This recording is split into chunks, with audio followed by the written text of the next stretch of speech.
네, 43강 무엇 때문에 바쁘십니까? 입니다.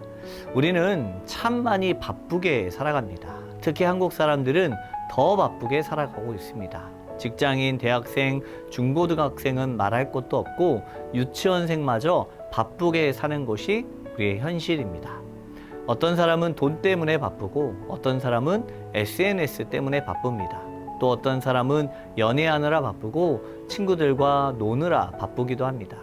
모두 바쁘게 살아가지만 바쁜 이유는 사람마다 다 다릅니다.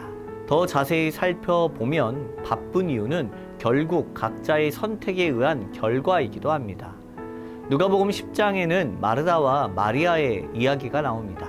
예수님이 그들의 집에 오셨을 때 마르다는 집을 치우고 음식을 준비하느라 너무 분주하였습니다.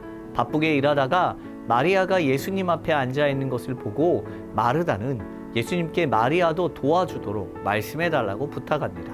하지만 예수님은 오히려 마르다에게 몇 가지만 하든지 아니면 한 가지만 해도 좋다며 마리아의 선택을 칭찬하셨습니다.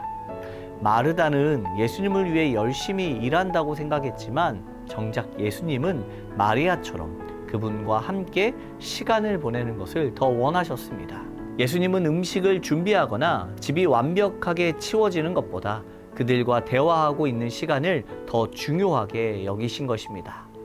여러분은 무엇 때문에 바쁘게 살아가고 있습니까? 우리는 하나님의 자녀로서 해야 할 일이 많이 있습니다. 그러나 아무리 많은 일이 있어도 우리 삶에서 반드시 1순위로 선택해야 하는 것은 하나님과의 시간, 즉 예배입니다.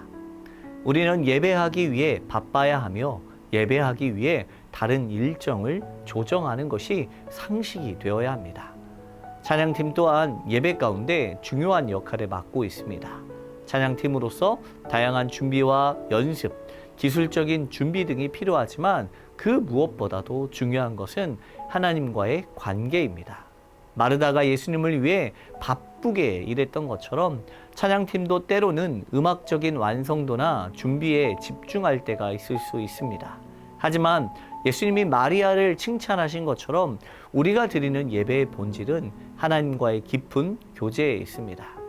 찬양팀은 예배를 위한 사역이지만 그 사역 속에서 우리가 가장 바빠야 하는 일은 하나님을 예배하고 그분과 시간을 보내는 것입니다. 찬양의 기술적인 준비나 음악의 완성도도 중요하지만 그보다 더 중요한 것은 우리의 마음이 하나님께 집중되고 있는지, 우리의 찬양이 진정한 예배가 되고 있는지입니다. 하나님과의 시간을 1순위로 두며 찬양팀으로서도 예배의 본질을 지키는 것이 중요할 것입니다. 우리가 예배에 집중할 때 하나님은 우리의 사역과 찬양을 기쁘게 받으시고 우리가 바쁘게 준비한 모든 것에 풍성한 은혜를 더해 주실 것입니다. 이번 주 질문입니다. 찬양팀으로 예배를 준비하고 연습하는 것이 중요하지만 그 과정에서 하나님과의 시간을 놓치지 않으려면 어떤 노력이 필요할까요? 두 번째, 여러분은 무엇 때문에 바쁘게 살아가고 있습니까? 그 바쁨 속에서 예배와 하나님과의 시간을 1순위로 선택하기 위해 어떠한 결단이 필요하다고 생각하십니까? 입니다. 오늘도 내 삶의 가장 중요한 것이 무엇인지를 묵상하며 한 주간을 살아가는 귀한 시간 되기를 소망합니다.